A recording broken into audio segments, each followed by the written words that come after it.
Oh, what a day! What a lovely day!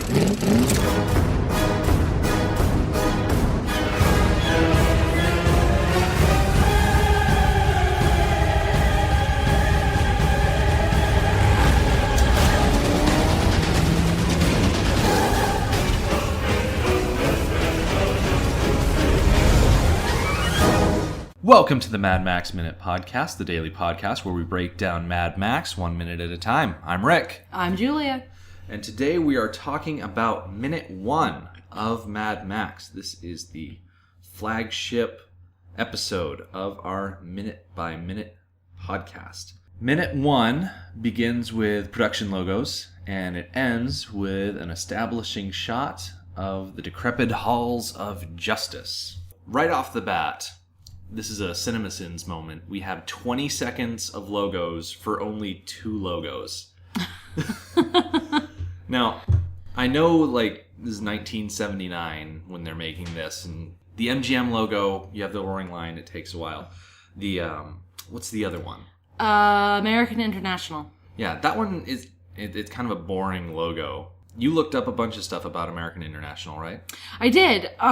They were active through the 60s, 70s, and 80s. Mad Max was one of the last movies that they did before they went defunct.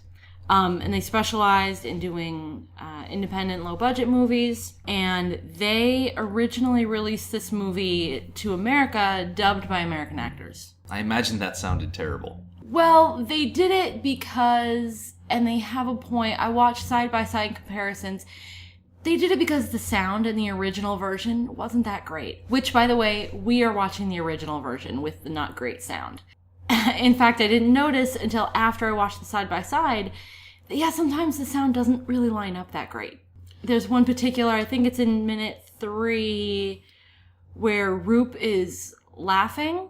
I think when he's spying through the shotgun at the people having sex. He's laughing, and the sound does not line up. So that's a perfect example of maybe why they did it. They also didn't think Americans would be able to understand the Australian accent and lingo. You know, that is entirely understandable. There have been a couple of minutes as we've been preparing for this where I've got the script on one side of the screen and I've got the movie on the other side of the screen, and I will be watching it and trying to listen to what they're saying, and sometimes either I'll miss something or it just doesn't line up. I think it's somewhere around minute 9 or 10. There's a really good example of that. But here in the first minute, there's no dialogue whatsoever. So it really doesn't matter what version you're watching. Nope. Does not matter right now.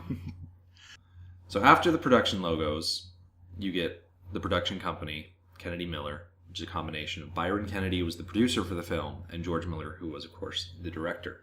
These are also the guys who raised a bunch of the money for the movie, and there's the old story about them driving around doing emergency ambulance services with Kennedy was driving and Miller was actually performing the emergency services because Miller has a background as a doctor before he ever got into filmmaking. And the interesting thing about Kennedy Miller Productions is that it's not a one-off thing. Pretty much, I'm not going to say all, but a vast majority of Miller's films were produced by this duo.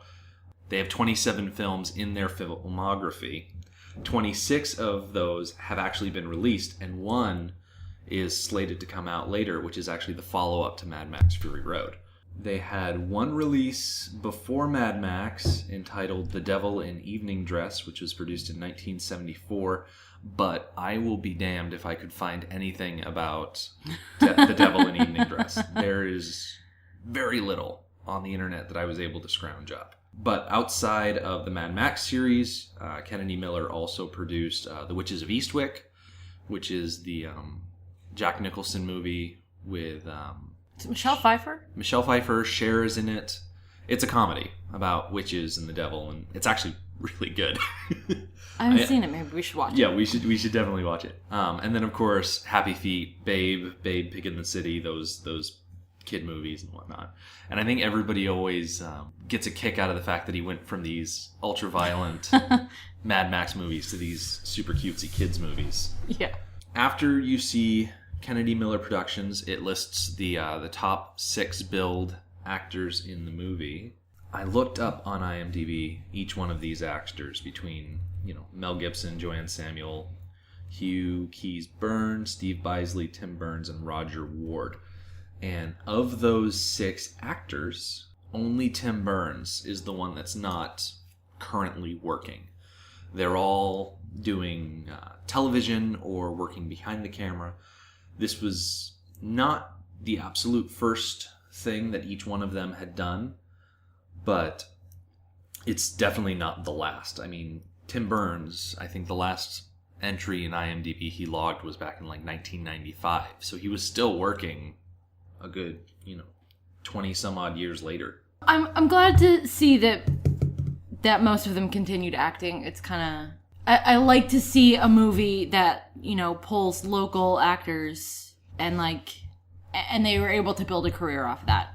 I like seeing that sort of thing. So I'm glad that they had careers.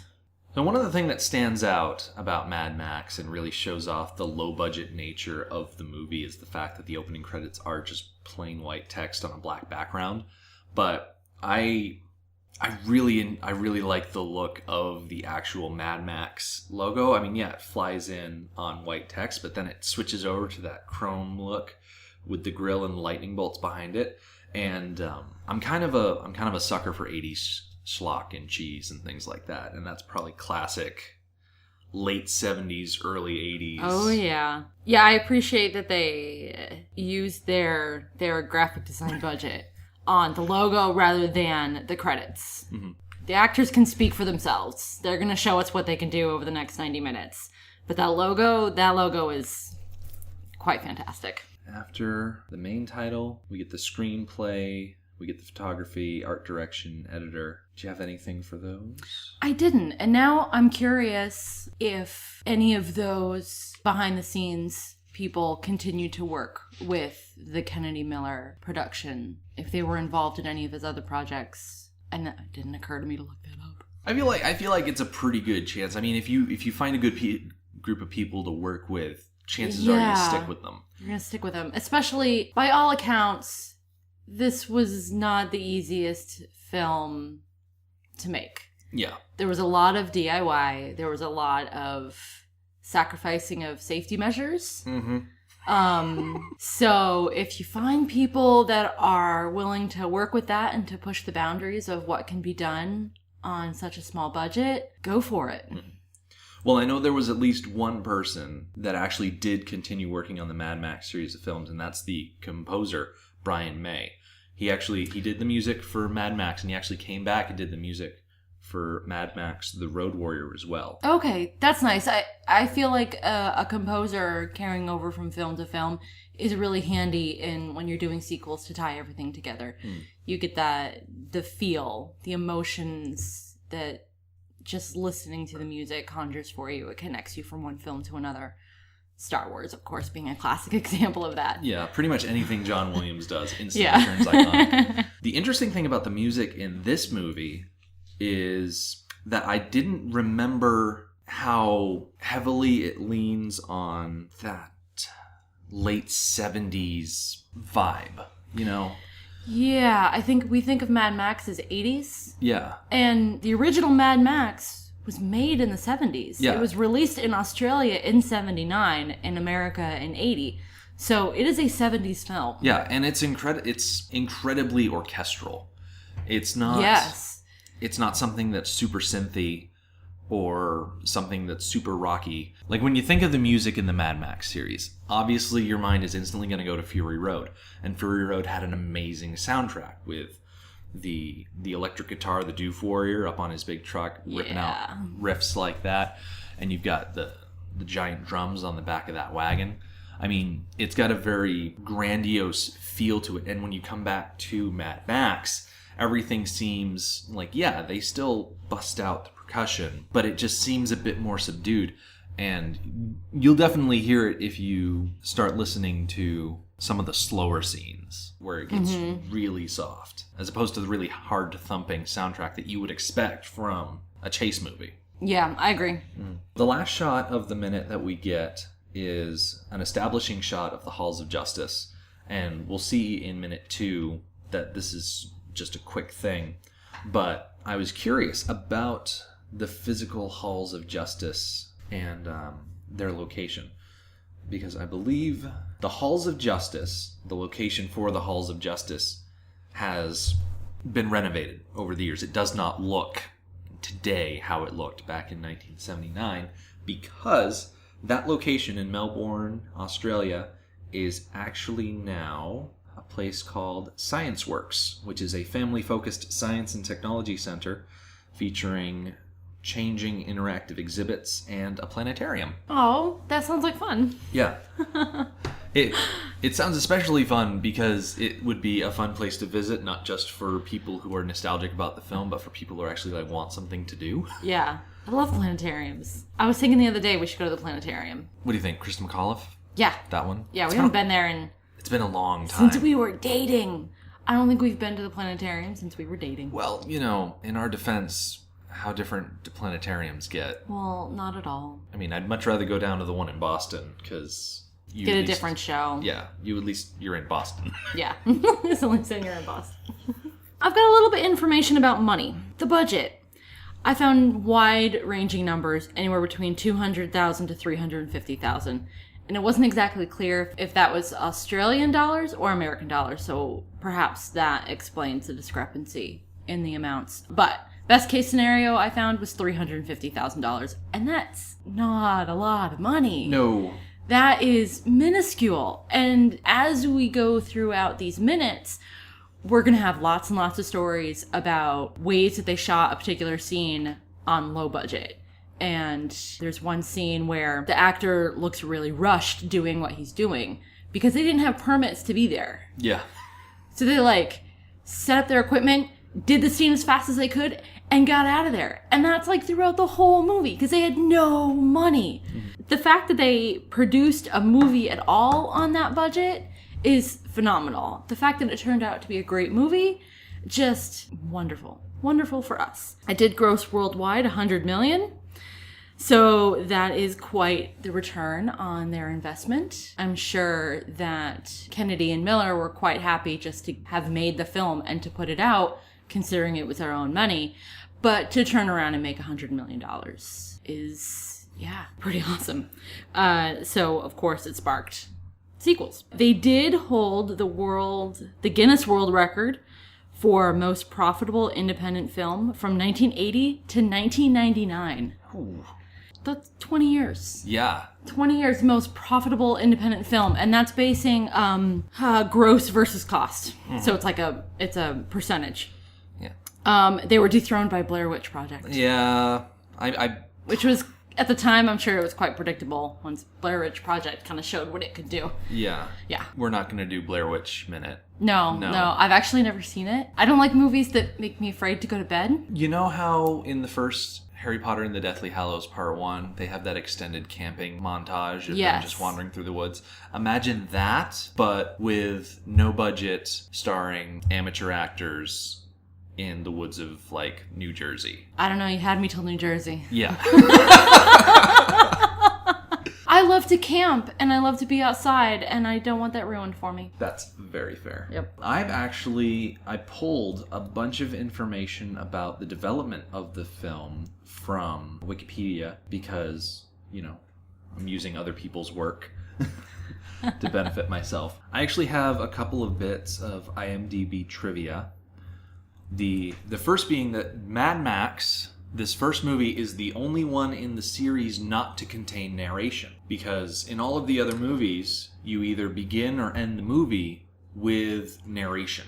Yeah. Some sort of description of the world as it is, or of the world as it will become after the film. This is the only one, no narration. Yeah, I listened to an interview. It's actually in my notes for a different minute. But I listened to an interview with George Miller. The post-apocalyptic visual theme was not exactly by choice. It was more by necessity of the budget. They didn't have the budget to put in the extra work to make things look nice, to make buildings look nice, to have extras, to make to make the place look populated and well kept. So product of that is that everything is kind of dilapidated and empty. Very few like background people. Most people who are in the film are there for a reason, and not just to be seen, to fill space. I think it wasn't a conscious decision until the second film to be like post-apocalyptic on purpose. And I like the idea that throughout this film we're going to see it's not a ton about Max. It's more about the police force kind of as a whole and how they're handling this biker gang.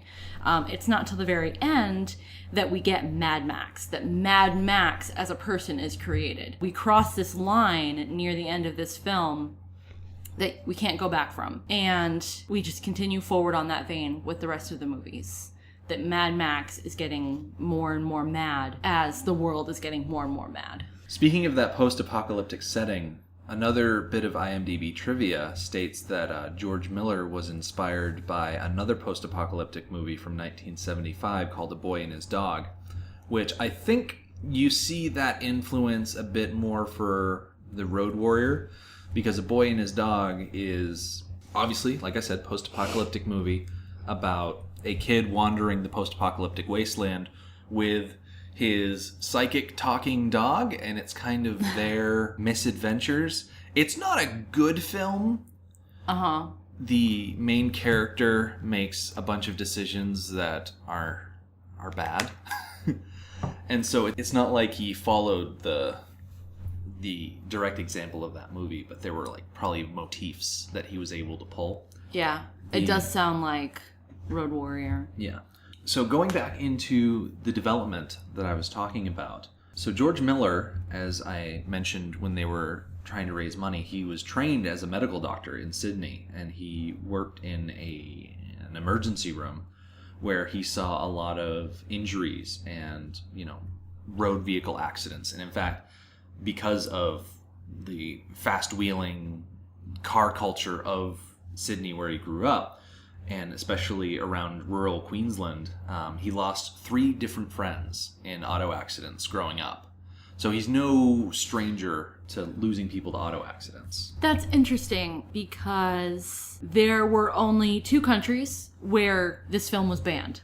New Zealand actually banned the movie because the scene where Goose is burned alive in his vehicle, it actually mirrored an incident with a real gang shortly before the film's release in New Zealand. It was also banned in Sweden for ultraviolence, which, living in America, we don't ban movies for those reasons, but I can see their point of view because it is pretty violent. Yeah. So here in America, we only ban movies for bad words and sex. Yeah. You can have as much violence as you want as long as there's no blood spray. Right. So it was actually while working in that hospital, he was in residency at Sydney Hospital. That's where he met Byron Kennedy, who was at a summer film school in 1971. They produced a short film called Violence in Cinema Part 1, which was screened at a number of film festivals and won several awards. 8 years later, they produced Mad Max, working with first-time screenwriter James McCausland, who appears in the film as the bearded man in an apron in front of the diner, which we will see in, I believe, the minute after we're first introduced to Goose. So according to Miller, and this probably made it a really easy job for McCausland, or McCausland? James McCausland? I don't know. He's Australian. I'm probably butchering it no matter what I say. My guess would be McCausland. Yeah. McCausland. Oh, maybe it is McCausland. Anyway. I don't know. To the family of James McCausland, we apologize. I feel like there's going to be a lot of that. Probably. So according to Miller, his interest while writing Mad Max was a silent movie with sound, employing highly kinetic images reminiscent of Buster Keaton and Harold Lloyd, while the narrative itself was basic and simple. Miller believed that audiences would find his violent story more believable if set in a bleak dystopian future. Screenwriter McCausland drew heavily from his observations of the 1973 oil crisis's effect on Australian motorists. So, like I said, he envisioned this movie as a lot of action without a lot of expositional dialogue. And After reading that, I went back and I watched a couple of minutes without the sound on at all. And with the exception of losing out on a lot of the radio chatter in the first 5 minutes of the film, the action is clear enough. The police cars are very well defined as to who they are. The car that they're chasing is distinct from those, and so it's very easy to follow the action. And I feel like that idea of making a silent movie with sound can be seen, especially in Fury Road, because the dialogue is very light in Fury Road. I feel like he probably went back to that style of thinking when he was producing that over, 30 years between when Fury Road came out after Beyond Thunderdome. Yeah. And they actually did release a silent version of Fury Road, just with the music and the sound effects left in. Really? I think it's part of the Black and Chrome DVD special edition. Okay. When we, way down the road, when we get there. Yeah, it's going to be a while. I'd be very interested in that, because I had the same experience as you. When I first started reviewing Minutes, I did it at work, and I had forgotten my headphones. So I had it on mute. And I agree. I got the same information from just the visuals than I did when I went back and listened to it with the music and the radio. I really appreciate how movies like this, where there's not much dialogue, they really separate the two art forms of having a script and dialogue and telling a story through that means, and the art of telling a story just almost solely through visual means. And there's lots of examples. The first one that comes to mind is Castaway. There's hardly any talking in Castaway during the actual Castaway part. And they're telling us the story through visual, just showing us what happened.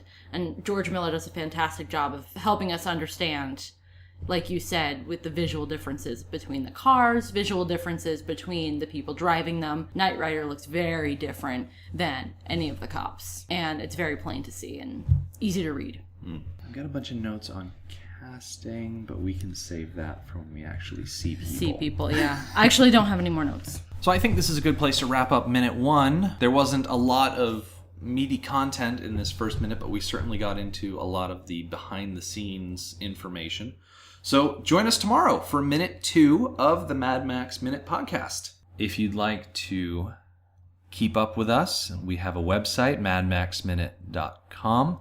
We have a Twitter at madmaxminute, and we have a group page on Facebook at facebook.com/madmaxminute. Thank you for joining us for Mad Max Minute, Episode 1. We'll see you tomorrow. Motorbikes and leather men.